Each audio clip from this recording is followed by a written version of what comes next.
नमस्कार, capital TV Uttar Pradesh देख रहे हैं आप। आज हम बात करेंगे यूपी के उस नेता की राजनीति को लेकर जो खुद को पिछड़ों, दलितों और अल्पसंख्यकों की सबसे मजबूत आवाज बताने की कोशिश कर रहे हैं।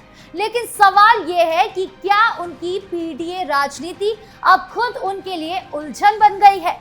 हम बात कर रहे हैं समाजवादी पार्टी के अध्यक्ष अखिलेश यादव की, जिनकी सियासी नैया अब दो पार्टों के बीच फंसी नजर आ रही है। उत्तर प्रदेश के इटावा में कथावाचक के साथ जो घटना हुई, जहां एक कथावाचक की चोटी काट दी गई, वो सिर्फ एक धार्मिक असहमति का मामला नहीं है, बल्कि साफ तौर पर जातीय टकराव का मामला बन गया है। जैसे ये मामला राजनीतिक रूप से गरमाया, अखिलेश यादव का दोहरा रवैया सामने आ गया। उन्होंने ना तो खुलकर यादवों का नाम लिया, ना ही सीधे सीधे दोषियों को जातीय या सामाजिक पहचान से जोड़ा।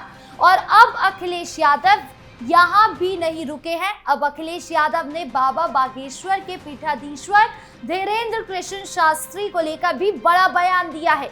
तो क्या कहा और क्या किया अखिलेश यादव ने, जानेंगे विस्तार से।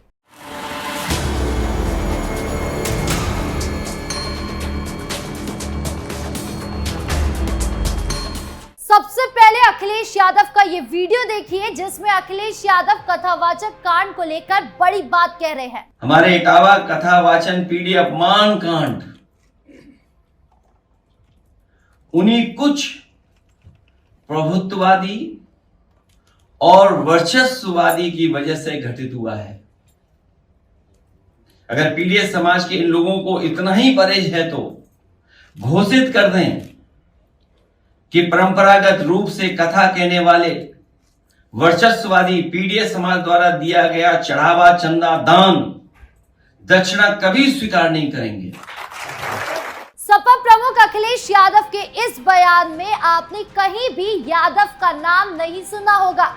गलत तो यादव कथावाचक के साथ हुआ, तो फिर अखिलेश यादव पिछड़ा समाज क्यों कह रहे हैं? वो सीधा सीधा यादव समाज के साथ अन्याय हुआ ऐसा क्यों नहीं कह रहे? क्योंकि पूरे वीडियो में अखिलेश यादव ने प्रभुत्ववादी ताकतों जैसे शब्दों का इस्तेमाल करके हर वर्ग को साधने की कोशिश की है। अखिलेश यादव ये साफ दिखाना चाहते हैं कि जाति के नाम पर अन्याय सब एक तरफ, पीडीए फॉर्मूले की रणनीति एक तरफ। दरअसल अखिलेश यादव की रणनीति साफ है कि वो दलितों और पिछड़ों को एक साथ लाकर एक नया सामाजिक समीकरण बनाना चाहते हैं, जिससे बहुजन समाज पार्टी के आधार वोट बैंक में सेंध लगाई जा सके।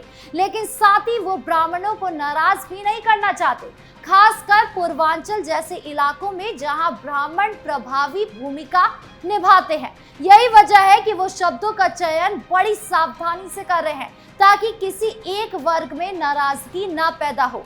अखिलेश यादव चाहते तो वो बार बार यादव समाज का नाम ले सकते थे, लेकिन क्योंकि ब्राह्मण समाज भी अखिलेश यादव के लिए बहुत जरूरी है, इसीलिए वो अखिलेश यादव कोई गलती नहीं करना चाहते। हमने इससे पहले भी देखा था कि अखिलेश यादव ने किस तरह यूपी के डिप्टी सीएम ब्रजेश पाठक के डीएनए को लेकर टिप्पणी की थी, जो ब्राह्मण समाज से आते हैं। अखिलेश यादव के अभद्र टिप्पणी करने से पहले ही ब्राह्मण समाज उनसे नाराज है, और अगर अब अखिलेश यादव ने ब्राह्मण समाज के खिलाफ कोई भी कदम चला या उनके खिलाफ बयान दिया, तो उसका खामियाजा सपा को चुनाव में भुगतना पड़ सकता है। इसलिए अब अखिलेश यादव ब्राह्मण से पंगा तो नहीं लेने वाले।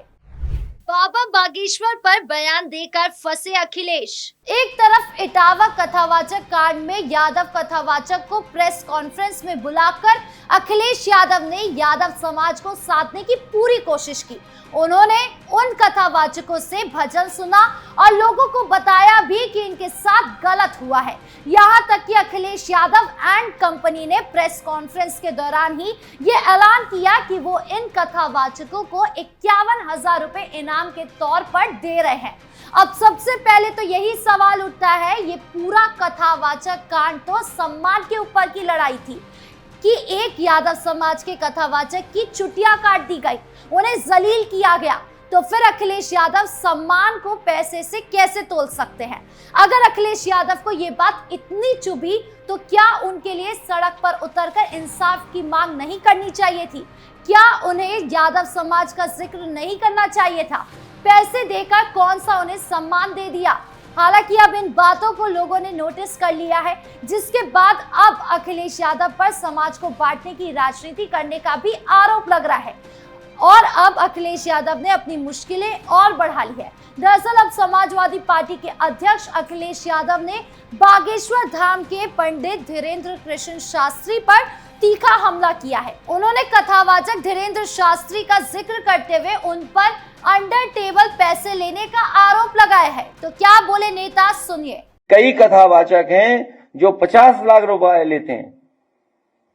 कोई किसी की हैसियत है कि धीरेन्द्र शास्त्री को बुला ले अपने घर कथा के लिए? कोई अंडर टेबल लेगा वो बाबा पैसे? आप पता करवा लीजिए, अंडर टेबल नहीं लेते हैं वो धीरेन्द्र शास्त्री। क्या कथावाचक की पता कितनी कीमत होगी उनकी? फ्री थोड़े नहीं। अखिलेश यादव वोट की राजनीति में इतना घुस गए हैं कि उन्हें सही और गलत का फर्क नहीं समझ आ रहा है। वो इतना बड़ा आरोप धीरेन्द्र शास्त्री पर लगा रहे हैं जिससे बाबा की बदनामी हो सकती है। अखिलेश यादव ने चंद वोटों के लालच में अब इतना आगे बढ़ गए हैं कि उनको समझ में नहीं आ रहा है क्या करना चाहिए और क्या नहीं। अब जाहिर सी बात है कि जिसका नाम होगा उसका दाम भी होगा। अगर कोई बाबा अपनी मेहनत से उस मुकाम तक पहुंचा है कि वो पैसे डिमांड करे तो इसमें गलत क्या है? लेकिन एक बाबा के लिए सपा मुखिया की जो भाषा है, जो टोन है, वो बहुत चौंकाने वाली है। हालांकि अब इस मामले को लेकर एक तरफ कथावाचक पर सवाल उठ रहे हैं तो वहीं दूसरी तरफ अखिलेश यादव पर आपदा में अवसर वाली राजनीति के भी आरोप लग रहे हैं। और अब धीरेन्द्र शास्त्री पर इस तरह की टिप्पणी करना, उन पर आरोप लगाना न केवल धीरेन्द्र शास्त्री को निशाना बनाती है बल्कि उन भक्तों को भी निशाना बनाया जा रहा है जो धीरेन्द्र शास्त्री को सुनते हैं और चुनाव में वोट भी देते हैं। अब ये बयान अखिलेश यादव को कितना भारी पड़ेगा, ये आगामी चुनाव के नतीजे में सामने आएगा। कथावाचक मामले में कूदे रामदेव बाबा।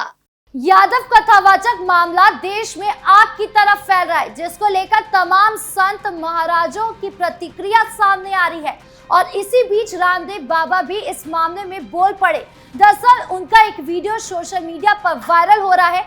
सुनिए क्या बोला रामदेव बाबा ने इस वायरल वीडियो में। इटावा में एक यादवों के बालक की पकड़ कर चोटी काट दी। बोले तू भगवान की कथा नहीं करेगा? अरे बावड़ो, भगवान कृष्ण महाराज यदुवंशी की कथा यदुवंशी नहीं करेंगे तो और कौन करेगा बताओ? बात यहाँ कोई जात पात की नहीं है। हमारा भगवान भी दूसरे छीन ले, बताओ ये कोई बात होगी? भगवान तो सबके हैं, लेकिन भाई योग कौन सो पेटेंट की भगवान कृष्ण की कथा तो हम ही कराएंगे। आपको बता दें कि इटावा मामले को लेकर सपा मुखिया अखिलेश यादव और यूपी कांग्रेस अध्यक्ष अजय राय लगातार योगी सरकार पर हमला कर रहे हैं। वहीं बीजेपी ने अखिलेश यादव पर जातिवाद फैलाने का भी आरोप लगाया है, साथ ही तथ्यों को जाने और बगैर अफवाह फैलाने का भी आरोप लगाया है। सुनिए इस मामले को लेकर क्या बोले सीएम योगी। बेटी और व्यापारी के लिए सबसे असुरक्षित प्रदेश के रूप में जाना जाता था। पिछली सरकारों की उपलब्धि क्या है? जातीय संघर्ष करवा करके परिवारवाद के नाम पर एक जनपद, एक माफिया देने, यही उनकी पिछली सरकारों की उपलब्धि रही है, जिसके कारण उत्तर प्रदेश के नौजवानों के सामने, उत्तर प्रदेश के नागरिकों के सामने पहचान का संकट खड़ा हुआ था। और आज उत्तर प्रदेश की विरासत पर गौरव की अनुभूति करने के लिए पहचान के संकट से डबल इंजन की सरकार ने आपको उभार करके वन डिस्ट्रिक्ट वन प्रोडक्ट दे करके उत्तर प्रदेश को उसकी विरासत से जोड़ने का काम किया है, जो उत्तर प्रदेश को एक नई पहचान दे रहा है। यानी एक तरफ एक सुर में अखिलेश यादव और उनकी सोच पर सवाल उठने लगे हैं।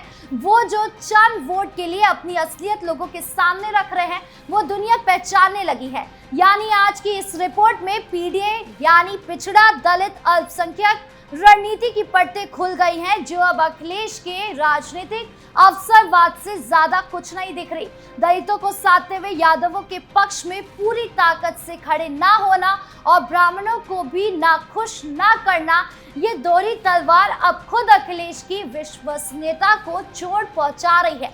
ऐसे में सवाल उठता है कि क्या अखिलेश यादव जातीय संतुलन साधने की इस कोशिश में खुद अपनी सियासी जमीन कमजोर कर बैठे हैं? क्या इटावा से लेकर सुल्तानपुर तक समाजवादी पार्टी का संदेश अब भ्रम पैदा कर रहा है? और क्या पीडीए का फॉर्मूला अब सपा के लिए घाटे का सौदा बनता जा रहा है? यूपी चुनाव में अभी भी वक्त है और अभी भी अगर अखिलेश यादव ने अपनी फर्स्ट पीडीए रणनीति में बदलाव नहीं किया तो उन्हें मुंह की खानी पड़ सकती है। आपको क्या लगता है? कमेंट बॉक्स में जरूर बताएं। नमस्कार।